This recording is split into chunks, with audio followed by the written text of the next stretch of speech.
Hi, I'm Sharon Bell with the Bayonet, and with me today is Randy Guy, who is president of St. Mary's County Commissioners.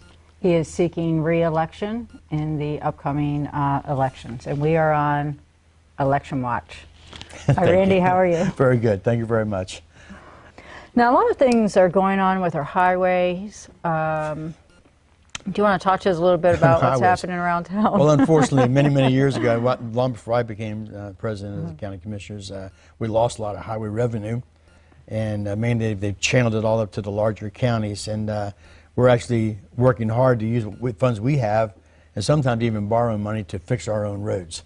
And for example, right away I saw FDR Boulevard as a chance to take some of the traffic off of 235 especially, right? Because I understand it I've driven it during the morning rush and the afternoon rush, and I can see I'd hate to be doing it every day myself. Right. So whatever we can do to take away that, the FDR Boulevard we're pushing. It's a county road, so we have to use county funding in order to build this, and hopefully it's not going to be this year. Maybe by end of next year, we may have it open and usable. And from what I understand, it's going to take thousands of cars off the road every day, because there's an awful lot of people that live down. So it's going to shift them from 235 over to FDR Boulevard, yes. And that would be really good. That would be a tremendous help to us, no doubt about it. Okay, so now at the intersection of 4 and 235, about a year ago or so, there was something about a bypass going in. What's the status of that? That's in conjunction with the bridge. Yeah, in conjunction with the bridge. Which, as they told us on the timeline, I'll probably never see it in my lifetime. But anyway, it's somewhere 20-some years out. But the bridge. The bridge. Okay. The bridge itself. Okay. Now the junction at 235 and 5, and then also on the other side of the bridge, where 4 is now Solomon's Island, they have to do all this infrastructure built there. Okay. Now, when that takes place, we haven't got word on that either yet. Right. But I visualize 15 years from now, maybe. Yeah. Maybe. Maybe. Yeah. And that's when they will rebuild that, and 235 will actually go over top of Route 4. Okay. So it'd be one of those type of intersections, and where you won't really have a light at all going through there. You just be straight through. Exactly. And so have cloverleaf type thing. So right now, with all the construction going on, basically that's kind of like pretty much just to fix getting into the new plaza. Just to fix what's there now, and to of course, in conjunction with the new shopping center they just started there. Right. I know there's a little controversy there. We've been working with the District 5 and with the Department of Transportation at the Maryland level, because that's a Maryland road. There's not much I can do as far as a county official, except complain to them and say, hey, you got to fix this, make the contractor, whoever's, to get this straight. And so they're working that issue right now.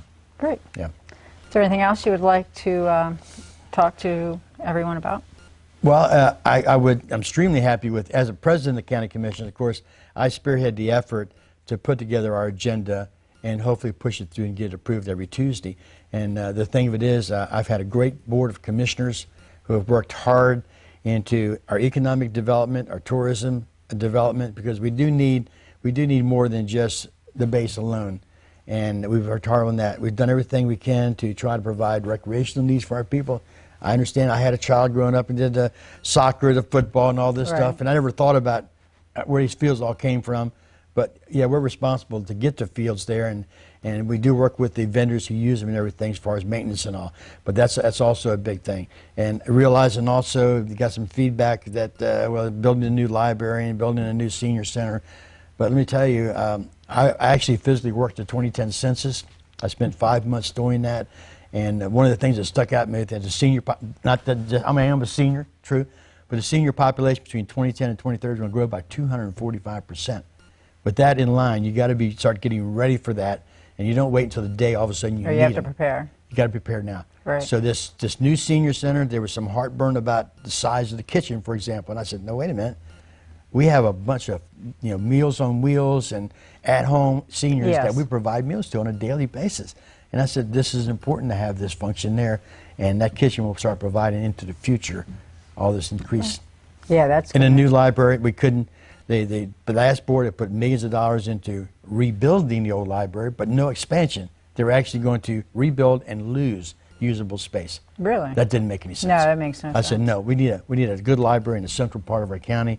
Leonardtown needed it, and it's got a lot of growth going around here. So, and now this will provide from people from Hollywood, California, Maryland area, in Leonardtown. The libraries are busy. They're busy. They're very busy. Yes, they It's are. not just a place you read books anymore. It's a research Right, it's a center. resource. And it's a resource for the Yeah. citizens, and I think it's very important that we Right, have for it. sure. Yes. One other quick question.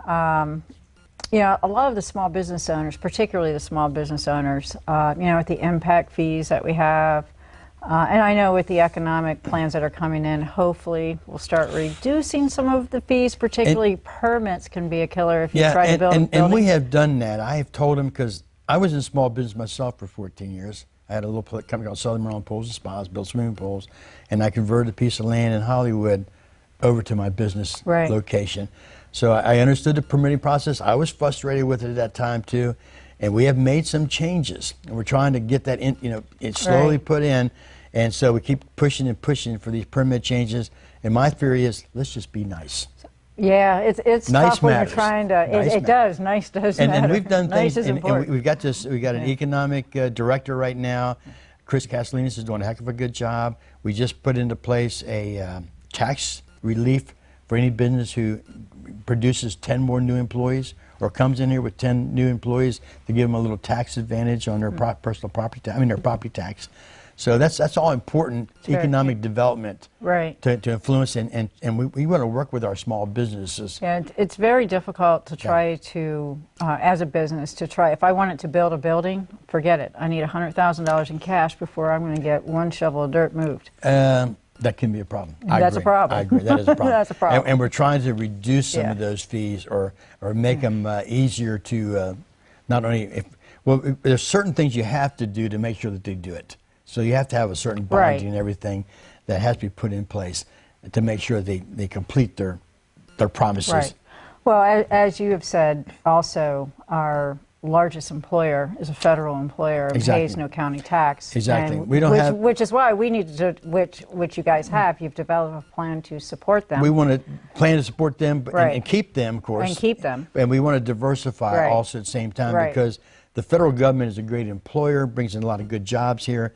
But you're right, they got a huge piece of land that covers the bay and Patuxent River, but pays us no taxes, no revenue.